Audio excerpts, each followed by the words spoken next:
ರೋಕ್ಷವಾಣಿ ಅವರ ಹೆಸರು ತಗೊಂಡಿದ್ರು, ಇವತ್ತು ಬೆಳಗಾವಿಯಲ್ಲಿ ರಿಯಾಕ್ಟ್ ಮಾಡಿದ್ದಾರೆ. ಅವರ ಮಾತಿಗೆ ತಾವೇನು ಹೇಳೋದು ಬಯಸ್ತೀರಿ ಸರ್? ಅವರೇ ಹೇಳಿದ್ರಲ್ಲ ಇಂಟಾಕ್ಸಿಕೇಟೆಡ್ ಟಾಕ್ ಅಂತ.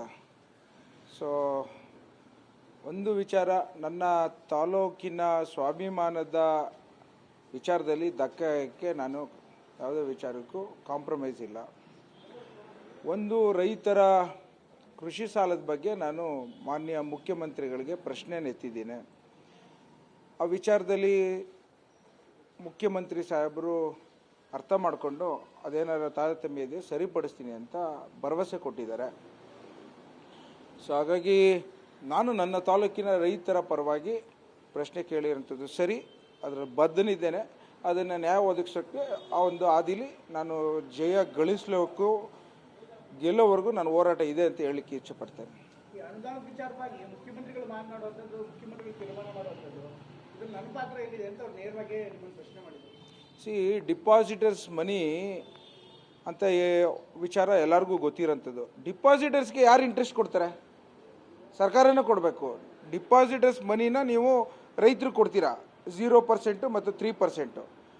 ಆದರೆ ಆ ಇಂಟ್ರೆಸ್ಟು ಡಿಪಾಸಿಟರ್ಸ್ಗೆ ಕೊಡಬೇಕಲ್ಲ, ಅದನ್ನು ಸರ್ಕಾರದವ್ರು ಕೊಡೋದು. ಸೊ ಸರ್ಕಾರದವ್ರಿಗೆ ಅಧಿಕಾರ ಇದೆ ಇದನ್ನು ನಿಯಂತ್ರಣ ಮಾಡೋಂಥ ವಿಚಾರದಲ್ಲಿ. ಅದನ್ನು ನಮ್ಮ ಮಾನ್ಯ ಮುಖ್ಯಮಂತ್ರಿಗಳು ಹೇಳಿದ್ದಾರೆ ಸರಿಪಡಿಸ್ತೀನಿ ಅಂತ. ಸೊ ಹಾಗಾಗಿ ಯಾರ್ಯಾರು ಸರಿಪಡಿಸ್ತಾರೆ ಎಲ್ಲರಿಗೂ ನಾನು ಅವ್ರನ್ನ ಮೊರೆ ಹೋಗ್ತೇನೆ. ನನಗೆ ಮುಖ್ಯಮಂತ್ರಿಗಳು ಉಪಮುಖ್ಯಮಂತ್ರಿಗಳು ಕೇಳ್ತೇನೆ, ಇದನ್ನು ಮುಂದಿನ ದಿನಗಳಲ್ಲಿ ಸರಿಪಡಿಸುವಂಥ ಅದಿಲ್ಲಿ ಹೋಗುವಂಥದ್ದು ವ್ಯವಸ್ಥೆ ನಮ್ಮ ಸರ್ಕಾರ ಮಾಡುತ್ತೆ ಅಂತ. ರೋಕ್ಷವಾಣಿ ಅವರ ಹೆಸರು ತಗೊಂಡಿದ್ರು, ಇವತ್ತು ಬೆಳಗಾವಿಯಲ್ಲಿ ರಿಯಾಕ್ಟ್ ಮಾಡಿದ್ದಾರೆ. ಅವರ ಮಾತಿಗೆ ತಾವೇನು ಹೇಳೋದು ಬಯಸ್ತೀರಿ ಸರ್? ಅವರೇ ಹೇಳಿದ್ರಲ್ಲ ಇಂಟಾಕ್ಸಿಕೇಟೆಡ್ ಟಾಕ್ ಅಂತ. ಸೊ ಒಂದು ವಿಚಾರ, ನನ್ನ ತಾಲೂಕಿನ ಸ್ವಾಭಿಮಾನದ ವಿಚಾರದಲ್ಲಿ ಧಕ್ಕೆ ನಾನು ಯಾವುದೇ ವಿಚಾರಕ್ಕೂ ಕಾಂಪ್ರಮೈಸ್ ಇಲ್ಲ.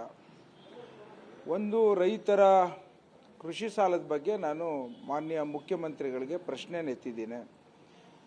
ಆ ವಿಚಾರದಲ್ಲಿ ಮುಖ್ಯಮಂತ್ರಿ ಸಾಹೇಬರು ಅರ್ಥ ಮಾಡಿಕೊಂಡು ಅದೇನಾರ ತಾರತಮ್ಯ ಇದೆ ಸರಿಪಡಿಸ್ತೀನಿ ಅಂತ ಭರವಸೆ ಕೊಟ್ಟಿದ್ದಾರೆ. ಸೊ ಹಾಗಾಗಿ ನಾನು ನನ್ನ ತಾಲೂಕಿನ ರೈತರ ಪರವಾಗಿ ಪ್ರಶ್ನೆ ಕೇಳಿರೋಂಥದ್ದು ಸರಿ, ಅದರ ಬದ್ಧನಿದ್ದೇನೆ. ಅದನ್ನು ನ್ಯಾಯ ಒದಗಿಸೋಕ್ಕೆ ಆ ಒಂದು ಹಾದಿಲಿ ನಾನು ಜಯ ಗಳಿಸಲಿಕ್ಕೂ ಗೆಲ್ಲೋವರೆಗೂ ನಾನು ಹೋರಾಟ ಇದೆ ಅಂತ ಹೇಳಲಿಕ್ಕೆ ಇಚ್ಛೆಪಡ್ತೇನೆ. ಈ ಅನುದಾನದ ವಿಚಾರವಾಗಿ ಮುಖ್ಯಮಂತ್ರಿಗಳು ಮಾತನಾಡುವಂಥದ್ದು, ಮುಖ್ಯಮಂತ್ರಿಗಳು ತೀರ್ಮಾನ ಮಾಡುವಂಥದ್ದು, ಇದು ನನ್ನ ಪಾತ್ರ ಏನಿದೆ ಅಂತ ಅವ್ರು ನೇರವಾಗಿ ನಿಮ್ಮನ್ನು ಪ್ರಶ್ನೆ ಮಾಡಿದ್ರು. ಡಿಪಾಸಿಟರ್ಸ್ ಮನಿ ಅಂತ ವಿಚಾರ ಎಲ್ಲರಿಗೂ ಗೊತ್ತಿರೋಂಥದ್ದು. ಡಿಪಾಸಿಟರ್ಸ್ಗೆ ಯಾರು ಇಂಟ್ರೆಸ್ಟ್ ಕೊಡ್ತಾರೆ? ಸರ್ಕಾರನೇ ಕೊಡಬೇಕು. ಡಿಪಾಸಿಟರ್ಸ್ ಮನಿನ ನೀವು ರೈತರಿಗೆ ಕೊಡ್ತೀರಾ 0% ಮತ್ತು 3%. ಆದರೆ ಆ ಇಂಟ್ರೆಸ್ಟು ಡಿಪಾಸಿಟರ್ಸ್ಗೆ ಕೊಡಬೇಕಲ್ಲ, ಅದನ್ನು ಸರ್ಕಾರದವ್ರು ಕೊಡೋದು. ಸೊ ಸರ್ಕಾರದವ್ರಿಗೆ ಅಧಿಕಾರ ಇದೆ ಇದನ್ನು ನಿಯಂತ್ರಣ ಮಾಡೋಂಥ ವಿಚಾರದಲ್ಲಿ. ಅದನ್ನು ನಮ್ಮ ಮಾನ್ಯ ಮುಖ್ಯಮಂತ್ರಿಗಳು ಹೇಳಿದ್ದಾರೆ ಸರಿಪಡಿಸ್ತೀನಿ ಅಂತ. ಸೊ ಹಾಗಾಗಿ ಯಾರ್ಯಾರು ಸರಿಪಡಿಸ್ತಾರೆ ಎಲ್ಲರಿಗೂ ನಾನು ಅವ್ರನ್ನ ಮೊರೆ ಹೋಗ್ತೇನೆ. ನನಗೆ ಮುಖ್ಯಮಂತ್ರಿಗಳು ಉಪಮುಖ್ಯಮಂತ್ರಿಗಳು ಕೇಳ್ತೇನೆ, ಇದನ್ನು ಮುಂದಿನ ದಿನಗಳಲ್ಲಿ ಸರಿಪಡಿಸುವಂಥ ಅದಿಲ್ಲಿ ಹೋಗುವಂಥದ್ದು ವ್ಯವಸ್ಥೆ ನಮ್ಮ ಸರ್ಕಾರ ಮಾಡುತ್ತೆ ಅಂತ.